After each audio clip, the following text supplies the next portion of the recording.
Hello and welcome.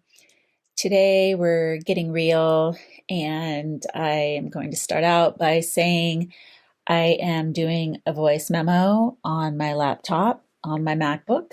I wanted to try to professionally use Audacity with my microphone, but have only successfully been able to do for a couple of episodes. And I personally don't really see much of a difference.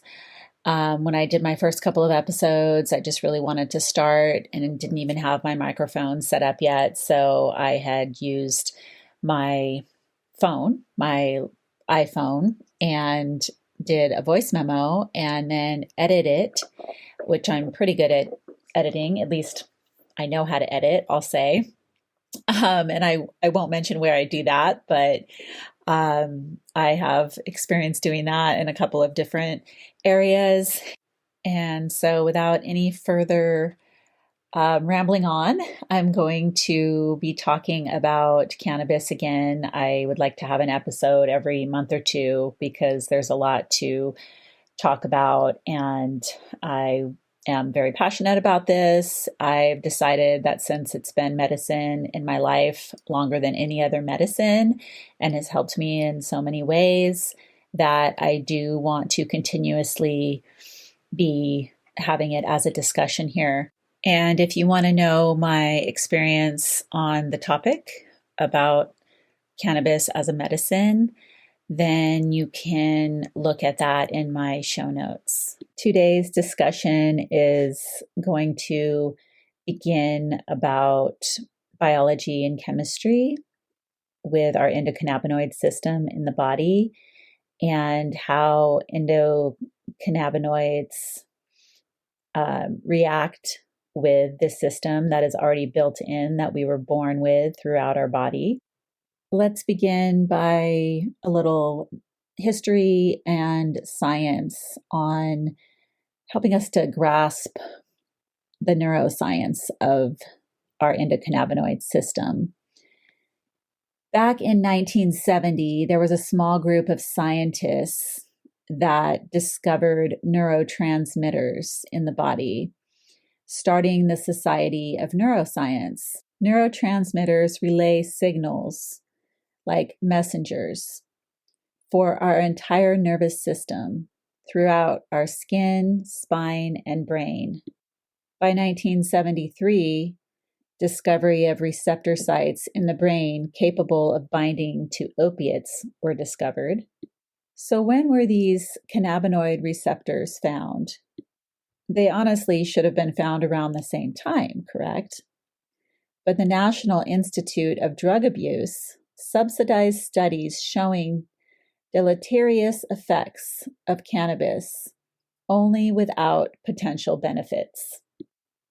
This obviously held back the science up until about 1992 when Dr. Raphael Mechoulam discovered endocannabinoids, chemical compounds similar to plant phytocannabinoids that are present in hemp and cannabis.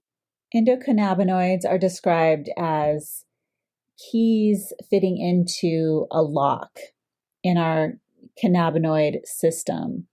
So it's like the endocannabinoids specifically fit into these receptor sites within this endocannabinoid system and then activate actions that are healing mechanisms in many different ways throughout our body. The endocannabinoid system is a natural balance restorer with many therapeutic benefits. Everybody, even animals, have one. Its powerful, intricate network in the human body that plays a central role in restoring balance wherever illness or injury occurs. Its therapeutic potential spans across nearly all known diseases, making it a fascinating target for medical research. From managing metabolic conditions like obesity and diabetes to neurodegenerative diseases, many inflammatory diseases like cardiovascular and cancers. The endocannabinoid system, or the ECS, which I will state here, acts as a natural support system, fine-tuning our body's responses to maintain harmony and wellness. How the endocannabinoid system works. At the core of our ECS are two main receptors, CB1 and CB2. The CB1 receptors are primarily found in the brain and central nervous system, where they impact our mood, pain sensation, and cognitive functions.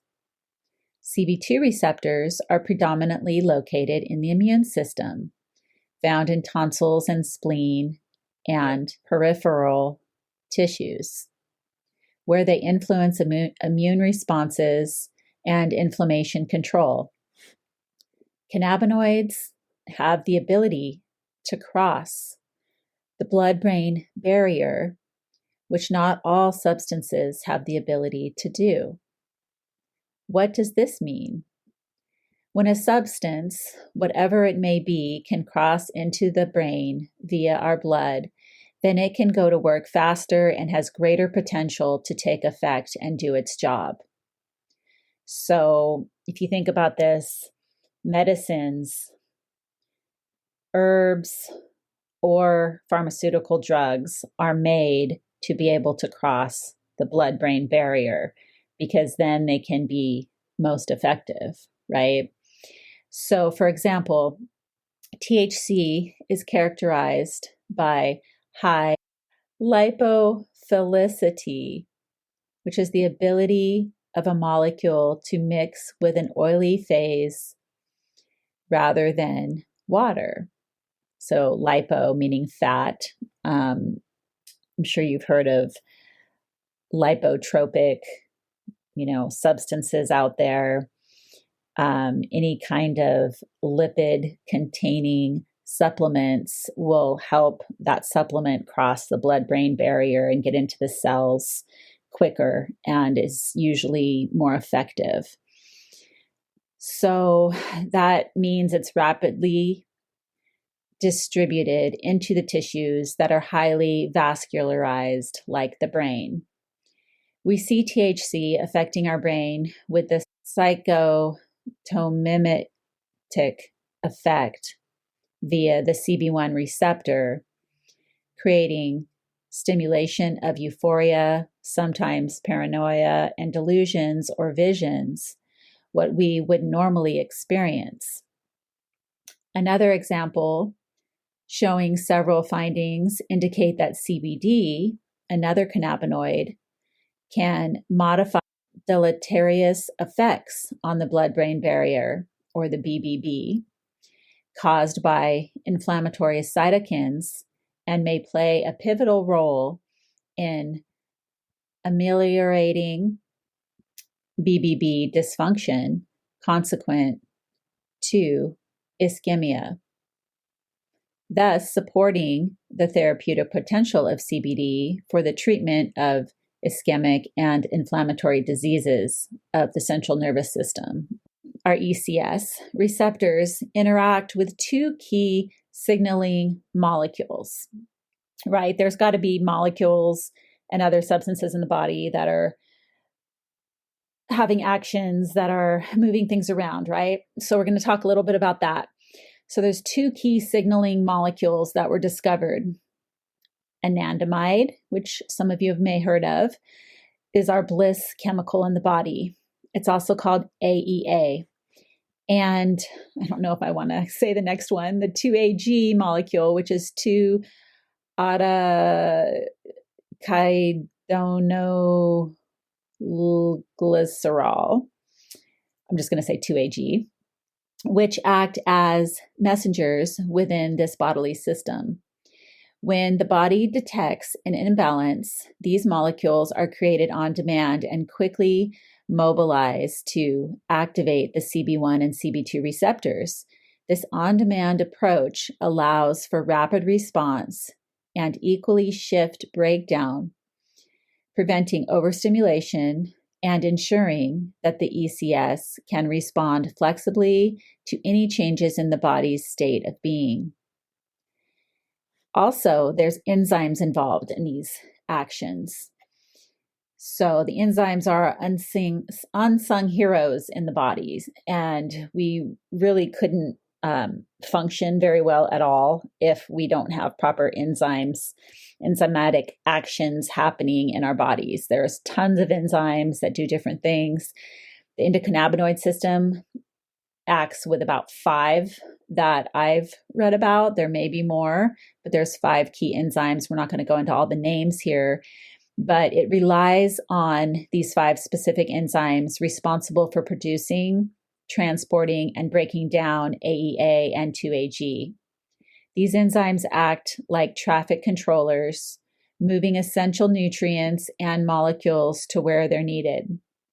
This dynamic process allows the ECS, it's almost easier to say endocannabinoid system, to maintain or restore the balance as quickly as possible, which is especially valuable in times of stress or illness. The ECS actions across our body are more than just pain relief, right? The ECS regulates several crucial physiological processes by balancing signals between buildup and breakdown, combating disease, and supporting recovery from injuries. This system goes beyond merely alleviating pain. It's deeply connected to the modulation of inflammation, immune response, and cell regeneration. It also interacts with other systems, affecting endorphins, hormones, cytokines, and growth factors, making it highly adaptive and influential. When CB1 receptors are activated in the brain, they help relieve pain, alleviate anxiety, stabilize mood, and promote overall well-being. CB2 receptors, meanwhile, initiate local anti-inflammatory responses, often doubling the ECS's anti-inflammatory effect when they work in tandem with the CB1 receptors. This has powerful implications for managing chronic conditions where inflammation plays a central role, such as Alzheimer's, PTSD, MS, Parkinson's, depression, and various cancers. And I just want to state that most of diseases, like all the ones I just named, are really all caused from inflammation. Inflammation is the basis of most illnesses in the body, especially chronic ones. And, where there's chronic inflammation built up, there's going to be chronic conditions and different diseases may form. And it's interesting how that both the CB1 and CB2 receptors work on inflammation, because that's, makes sense, right? Because all disease is related to inflammation. So the impact on the neurotransmitters and the automatic body functions. CB1 receptors influence the release of several key neurotransmitters, including neuroepinephrine, serotonin, dopamine, histamine, GABA, and other endorphins. By impacting these transmitters, CB1 receptors modulate essential automatic functions like breathing, heart rate, and metabolism. They even play a role in reducing seizures and supporting the body's nervous and connective tissue health. CB1 and CB2 receptors also contribute significantly to our gut health. A study conducted in 2016 revealed that the ECS controlled nearly all major gastrointestinal functions. So that's huge.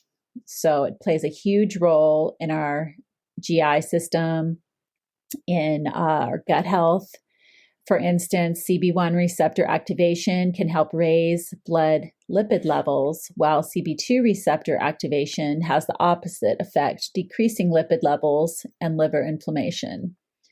This balance between CB1 and CB2 effects illustrates how the ECS can support our diverse bodily needs when balanced.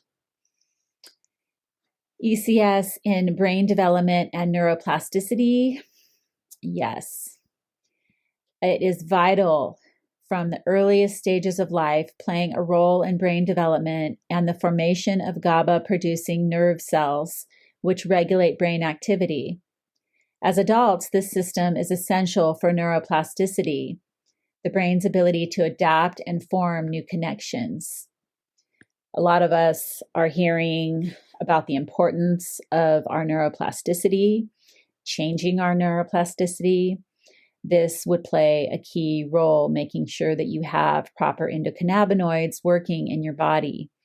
Anandamide, our bliss chemical, AEA, and 2AG help clean out old synapses in our brain.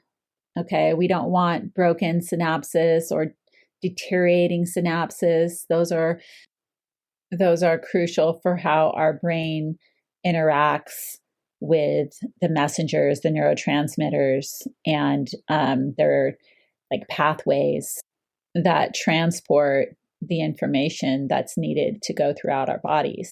So this creates room for new ones to grow, thus aiding in our memory and our learning processes. Going beyond cannabinoid receptors, our ECS's wider influence. AEA and 2AG also affect the body without directly involving CB1 and CB2 receptors. They interact with both nerve and glial cells in the brain, contributing to anti-inflammatory actions and overall brain health. For example, anandamide can block CB1 receptors within nerve cells to clear beta amyloid and reduce the inflammation it causes, which is a critical factor in preventing Alzheimer's disease. Amyloid is like, or beta amyloid, it's like built up plaque. If you think of, just that building up in the brain, no bueno. These molecules also support sleep and help manage anxiety, highlighting their importance in emotional and mental health. Why natural balance really matters. Little info on what pharmaceuticals do within our system. So pharmaceuticals often aim to control bodily functions by blocking enzymes and receptors. That's how they get in. That's how they do the things that they do. And that's probably why they have side effects. Most pharmacists know that they're going to have some kind of side effect, and there's no way of getting around that when you're messing with nature. In contrast, the endocannabinoid system operates with pinpoint precision, activating specific responses as needed to restore balance. Blocking the ECS enzymes with pharmaceuticals may disrupt its delicate balance, leading to potentially harmful outcomes. This demonstrates an essential role in life support, its ability to stabilize, adapt, and heal without causing collateral damage. This knowledge is where we can really see that cannabinoids are perfect alternatives to harmful pharmaceutical drugs. The ECS maintains overall balance and wellness in multiple ways, from injury recovery to disease management. When faced with illness, our ECS shifts its focus to healing and restoration, promoting normal function and enabling the body to combat a wide range of conditions, everything from cancer and heart disease to osteoporosis and degenerative brain diseases, abundant throughout the brain regions. So I'm talking the CB1 receptors are abundant throughout the brain regions. Regions such as the basal ganglia, which is in control of our movements or helps aid in our movements, cerebellum, which is for coordination, hippocampus for memory and stress responses, cerebral cortex, which is for our higher cognition, and nucleus accumbens, which is our reward pathways. So if you think about these parts of the brain, they're very crucial and critical to our overall health. And the CB1 receptors are up in there. They're up in the brain in these parts, okay? Cannabinoid receptors are vital to our ECS's role in critical functions. So let's talk a little bit about the future of our endocannabinoid system and its research. It's now vastly being studied extensively and intensively as researchers uncover more and more of its potential to combat disease, manage pain, and enhance well-being. Its complexity and unique mechanisms highlight its immense potential to promote health. Ongoing research promises to reveal even more about how this innate body system can be harnessed for therapeutic benefit. Understanding the ECS is key to advancing our knowledge of holistic healing and achieving true balance within the body. Our endocannabinoid system truly constitutes immeasurable importance. This will be continued as, like I said, there is so much to go over. I feel like it would be best for the next episode on cannabis to start going over more of the actual cannabinoids that now that we understand the endocannabinoid system a little bit, and there's these receptors and these other molecules and enzymes that help with getting things into the receptors, the messengers per se. Now we need to actually delve into the cannabinoids and understand them more and which cannabinoids suit which receptor, the CB1 or the CB2, because that's specific as well. There's certain cannabinoids that work better with CB1, and then there's certain ones that work more with CB2. And then once we understand this, then we will know which cannabinoids our body needs for whatever we're going through. So I'm really just, trying to help people understand the medicine because it is complex. Our endocannabinoid system is complex, and that's why cannabis is complex. It's very interesting and fun to learn about. I hope you enjoyed this podcast.